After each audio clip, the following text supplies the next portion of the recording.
Hi everyone, welcome to the third vlog, and today I'm going to be talking about staging. So what did we do for our stage? How did we get the stage?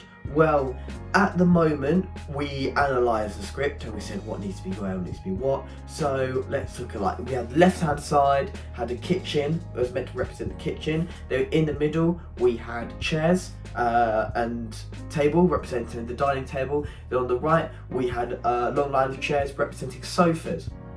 Now this is a very big set, so we had to really push this out, and this was our first sketch for it.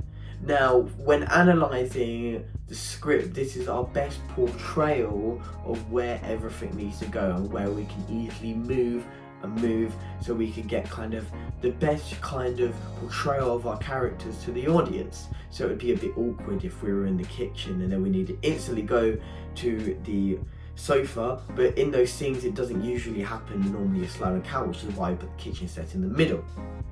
Now because of that, we went through R1 because we were the first one with chapter 1 and 2, and we just went through it. We learned where we needed to move, and at the same time learning our scripts and learning the characters, because this was one of the first time we've really seen our characters and understand our characters. And so far it's more of just about learning where you need to go, get a rough analysis and just learn your lines, keep going, analyse the character and see what you can learn through that. So when I begin, we stand up, and then obviously they talk about each other, because in chapter 1 I'm not in it.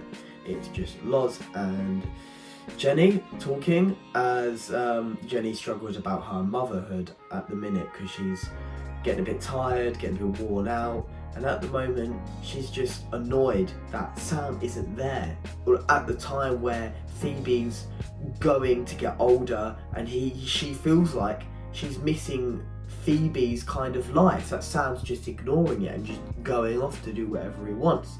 So after they talk, Ben comes in, says how lovely the restroom is, and then they sit down on the sofa. And when they sit down on the sofa, that's when I come in behind the curtains, which meant to represent the stairs. And then when I come in, hug Loz, and then I sit back down, we talk for a bit, then I get up, then I grab a drink, and then I sit back down. We talk a bit more, then we get on the sofa, on the dining room set again. I was meant to set up the tables, and then after that I meant to be opening the patio door for Ben, because Ben needed to have a smoke.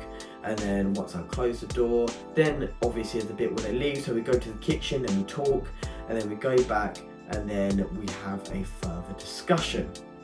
Now this was the really rough ideas of it, and maybe it changes, maybe it doesn't, I wouldn't know, because at the minute I need to further develop my skills on Sam, and I feel at the minute it's quite a good layout for the meantime and a good understanding. So what have I further learned about Sam? Well, going through his lines, I would rather say that nothing's really changed. I feel at the beginning I've had a really good understanding of Sam. He's a very egotistical character, but at the end of the day he's quite understanding. But what I would have to say, he only loves a small group of people.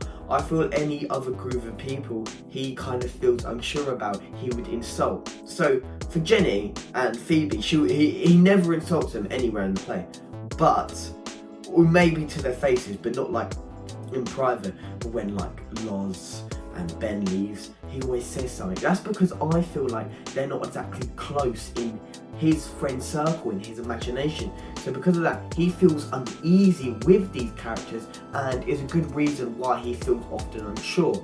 So there would be, of course, some physical altercations, but when they leave, he would always give an off comment oh, that was so weird. Isn't that weird they did that? Blah, blah, blah. And that's what I feel I've learned from Sam. He keeps who he loves very closely and almost pushes away everyone that gets close to these characters that they love. And I see that there. And you could argue it's manipulative, but I would argue Jenny is almost vulnerable, and Sam sees it as, well, I don't want anyone getting near Jenny because I love her dearly. And that's what I see. And Sam, although struggles to portray this to Jenny and the ones she loves, but when analysing it more, that's how I feel Sam is. Sam is incredibly close and a good person with deep, good friends, but with anyone more further out of it, it's a bit more of a difficult situation for Sam as he struggles to understand people, and I feel like that's the problem. He, although has a very good intelligence side, his emotional ability to understand people is very poor. Now that's what I've understood from this vlog. Thank you very much for watching. I hope you enjoyed. Goodbye.